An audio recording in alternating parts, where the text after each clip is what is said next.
सुबह सुबह सबसे भारी काम मेरे लिए घर से बाहर निकलना, लेकिन भांजी का पेपर है तो निकलना तो पड़ेगा। आज का व्लॉग मेरा भांजी के कॉलेज का। ये कॉलेज वालों को समझ में नहीं आता, या तो इतनी सड़ी हुई गर्मी में पेपर कर देंगे या इतनी सड़ी हुई सर्दी में। ये है मेरे मोहल्ले का एरिया। ऑटो वाले भैया हमारे जानने वाले हैं। ऑटो वाले भैया उतरे, पहले इन्होंने कबूतरों को दाना खिलाया, फिर ये हमें लेकर गए सुबह सुबह। भैया बहुत अच्छे हैं, हमारे मोहल्ले में रहते हैं और कभी भी हमें कहीं जाना होता है तो हम इन्हीं के ऑटो पे चले जाते हैं। यहाँ गाय कबूतर सबको खाना खिलाने आते हैं लोग।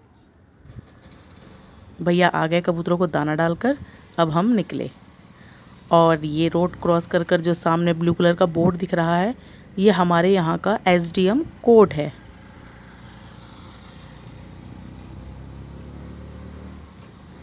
निकले हम हाईवे की तरफ और हाईवे पे चल रहा था सड़क का काम। ये छोटे छोटे पहाड़ सड़क खोद कर बनाए गए हैं। इनके पीछे काफ़ी झुग्गियाँ भी टूटी हैं। ये चल रहा है हाईवे बनने का काम, पता नहीं कितने सालों में पूरा होगा। दिल्ली में तो सड़कों का काम हमेशा चालू रहता है। मेरी भांजी इतना पढ़ती है, फिर भी ये कॉलेज जाते हुए पढ़ते हुए जाती है। मेरी तो समझ में नहीं आता कितना पढ़ती है ये। सुबह सुबह मिले इतने बैरियर, इतने जाम और काफ़ी पुलिस वाले भी, पता नहीं क्यों। मिला भयंकर वाला जाम कॉलेज के पास में। 2 बार ग्रीन लाइट होने के बाद भी हम ना निकल पाए, इतना लंबा ट्रैफिक था। तीसरी ग्रीन लाइट में हम लोग यहाँ से निकले। अल्लाह का शुक्र है टाइम से कॉलेज पहुँच गए। यहाँ पहुँचने से पहले ही इतनी भीड़ होती है, पेरेंट्स की भी और स्टूडेंट्स की भी। एक साइड में पेरेंट्स खड़े होते हैं बच्चों का वेट करते हुए। वो तो गई अंदर पेपर देने, मुझे 3 घंटे का इंतज़ार करना है उसके आने का। तो साइड में एक बस स्टैंड है, पता नहीं किस नाम से कोई भवन था, वहाँ पे मैं वहाँ जाके बैठ गई और 3 घंटे किया उसका वेट। भैया एक बैनर लगा रहे थे बंदरों की तरह, मैंने इनको अपने व्लॉग में भी ले लिया। उसके बाद ये अंकल जी आए, सामने से काफ़ी रोए, परेशान थे। फिर इन्होंने बताया कि किसी ने मेरी गाड़ी का एक्सीडेंट कर दिया। इनके पहिए भी टेढ़े हो गए थे रिक्शे के और इनकी घंटी भी टूट गई थी, कोई ताला भी तोड़ गया था। अंकल बहुत परेशान हो रहे थे, बहुत रो रहे थे। लेकिन इनके रोने से ज़्यादा अफसोस मुझे ये हो रहा था, मेरे बराबर में बहुत सारे लोग थे, लड़के थे, लड़कियां थी, आंटी थी, अंकल थे, भैया थे, बहुत सारे लोग थे, लेकिन कोई खड़ा होकर इनकी मदद करने के लिए नहीं आया। अंकल बहुत रो रहे थे, परेशान थे। तो फिर मैंने अंकल जी को बोला, अंकल जी आप परेशान ना हो। काफ़ी रिक्शे वालों को इन्होंने बुलाया, कोई नहीं सुन रहा था।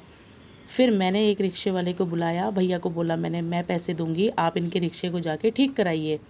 अंकल जी खुश हो गए। लेकिन मुझे अफसोस इस बात का हुआ, आज भी इंसानियत टैक्स फ्री है, लेकिन फिर भी कोई इंसानियत नहीं दिखाता। कोई ज़रूरी नहीं है कोई किसी की पैसे से ही मदद करे। जो जिस तरह से मदद कर सकता है उस तरह से तो मदद करनी ही चाहिए थी। एक भैया और आए, इन्होंने फिर इनका रिक्शा रखने में भी मदद करी, जो देख के मुझे बहुत अच्छा लगा। लेकिन वाकई में कहते हैं ना, लोगों के अंदर इंसानियत मर गई। आज वो मैंने देख लिया कि कुछ लोगों के अंदर वाकई में ही इंसानियत ख़त्म हो चुकी है। बहुत अफसोस हुआ मुझे ये चीज़ देखकर। अंकल ने अपना रिक्शा सही से रखा, भैया ने सही से रखवा दिया।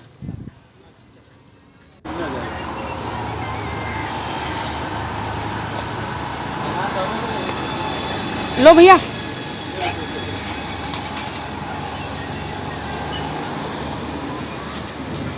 अंकल ये लो। जो लगेंगे ना, ये वापस आएंगे ना तो बता देना और ले जाएंगे फिर, ठीक है? करा लो।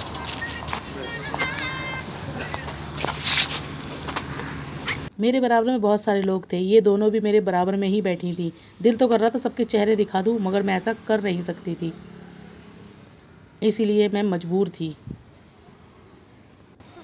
पूरा कॉलेज घूमा हमने बाहर, पूरे कॉलेज के चक्कर लगाए क्योंकि टाइम पास हो नहीं रहा था। कॉलेज के कैंटीन के अंदर भी गए, कैंटीन तो बकवास था, लेकिन इसका व्लॉग बना लिया। हमने कहा अंदर आए हैं तो व्लॉग में तो इसकी वीडियो ले ही सकते हैं। लेकिन कैंटीन बिल्कुल बकवास था, पंखे चल नहीं रहे थे। आंटी जी भी वीडियो बनाने में लगी पड़ी थी। मैंने पूछा, आंटी जी आप किस चीज़ पर वीडियो डालती हैं? तो आंटी जी ने कहा, मैं वीडियो बना रही हूँ लेकिन मेरी बेटी डालती है इंस्टाग्राम पर। आंटी जी भी पूरा व्लॉग बनाकर लेके गई यहाँ का। बड़ी मेहरबानी, अगर आप किसी की मदद कर सके तो ज़रूर करें। मुझे आज बहुत अफसोस हुआ, लेकिन थोड़ा सा अच्छा लगा मुझे उनकी मदद करके, इसीलिए मैं व्लॉग बनाने निकल गई। ये है कैंटीन के बाहर का नज़ारा।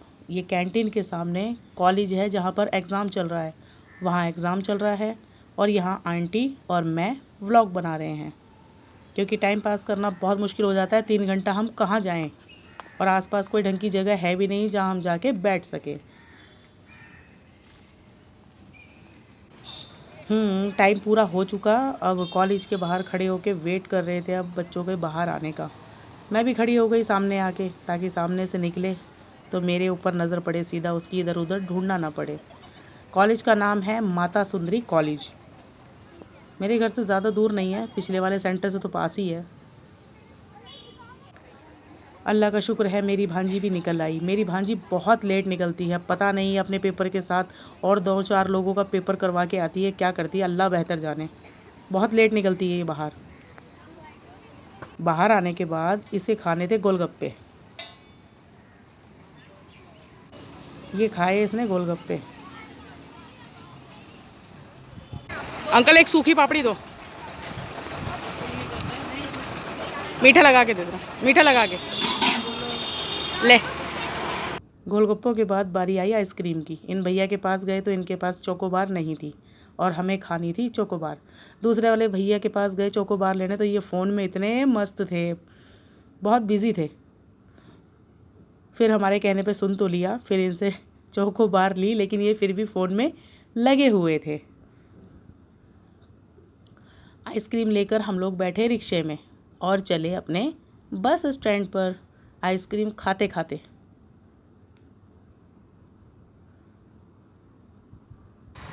आ गए ITO के बस स्टैंड पर।